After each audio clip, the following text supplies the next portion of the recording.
Thank you, Hoka, for sending along the Clifton 9 in some Denver Broncos colorways. All right, it took us a little while, but we got it to 50 miles.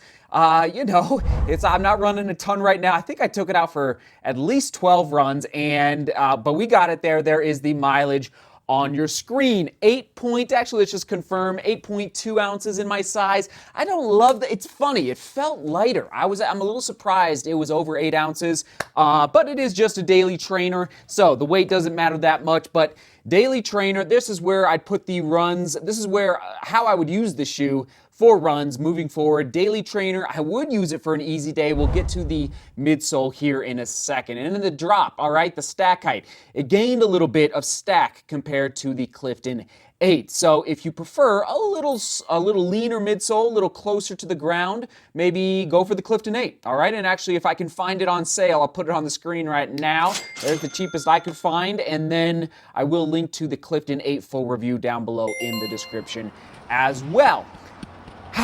Clifton.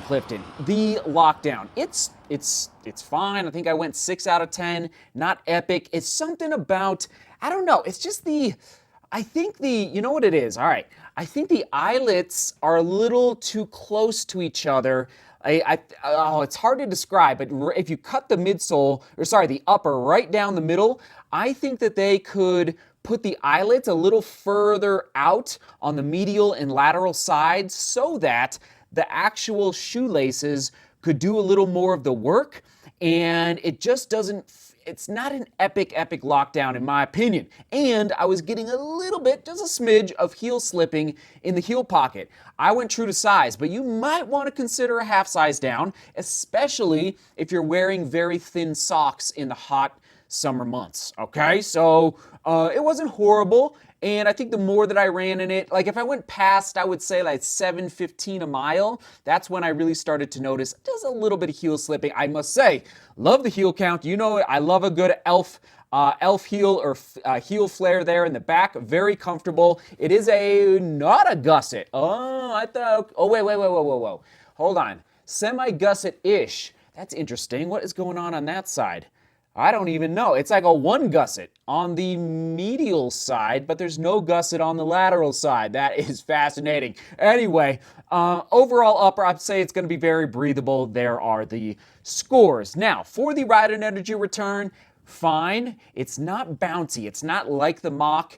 It's not like, it's definitely not like the recent shoes of Saucony. It's not like the Rebel lineup, but it is very soft. I'm almost going to say mushy because it doesn't have that bounce. So if you just want to sink in, and just have that nice soft landing. Now, the durometer wasn't, where is it? I don't have it. Anyway, I was getting a 29 when I was doing the filming, but then I did it a couple more times and I was getting more like the low 30s. So it is a very soft midsole material. And let's do the thumb. Oh my God. It's soft. It feels like the Rincon. I said this maybe last week after a first impression run. So it feels Rincon soft. It really, especially that thumb test. But there's more midsole stack height. Like, can you see that there? Hold on. I mean, it's just like, can you see that? It's just a pillow, a pillow of butter or something like that. There you go on your screen. Now that outsole, you know me, don't love a ton of rubber on the outsole. It's perfect. Love the outsole there. Fit, again, just struggling a little bit. I think, I already explained it. I don't need to go into any more detail. The fit is what it is. Comfort, very comfortable. Durability, I'm gonna go 300 miles. I don't know if you can see it there, but it is definitely creasing after the 50 miles of testing. And so what are you going to do? And I wish I could, where is the Rebel? I don't think the Rebel is out here. I wish I could compare it to that right now, but, price point, $145. We're also going in the wrong, maybe it's inflation. I don't know. $145 for me, the Easy Days shoe, and this is how I would use the shoe. Easy Days, daily trainer-ish. I wouldn't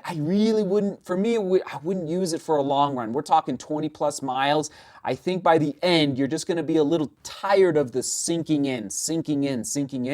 But that, 4 to 10 mile range, I think is going to be perfect for the Clifton 9. But $145, you got to ask yourself, is it worth it for, a shoe that probably isn't going to have the longest lifespan through that midsole. But it is very, very soft under step. And something else to consider, I just thought of this.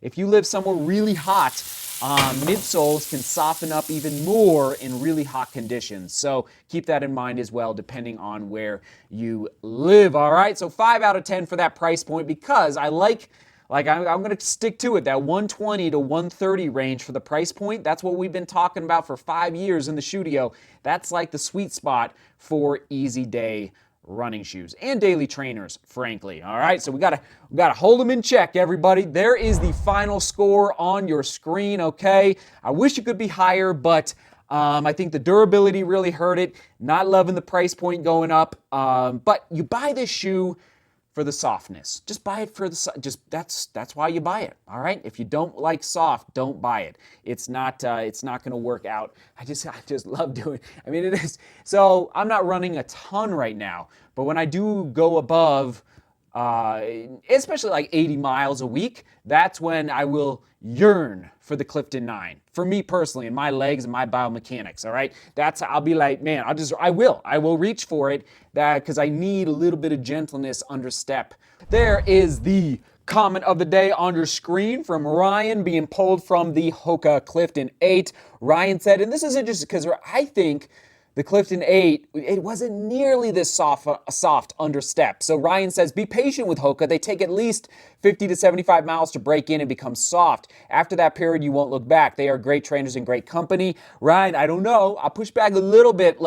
I think maybe a few of their shoes, but man, overall, I think a lot of their midsoles, they are not breaking down, but they are becoming very, very soft much quicker than, I would say, 50 to 75. I could be wrong. This guy was soft right out of the box. And again, it's just like that midsole is already creasing. So, Ryan, I appreciate the thought, because I could be wrong. Let us have the discussion down in the comments. What has been your experience? And actually, let's do it. Question of the day. What has been your experience specifically with Hoka midsoles? All right. Whether road or trail. Break it down in the comment. Let's get it going, everybody. All right, thanks for tuning in. Seek beauty, work hard, and love each other. See you tomorrow.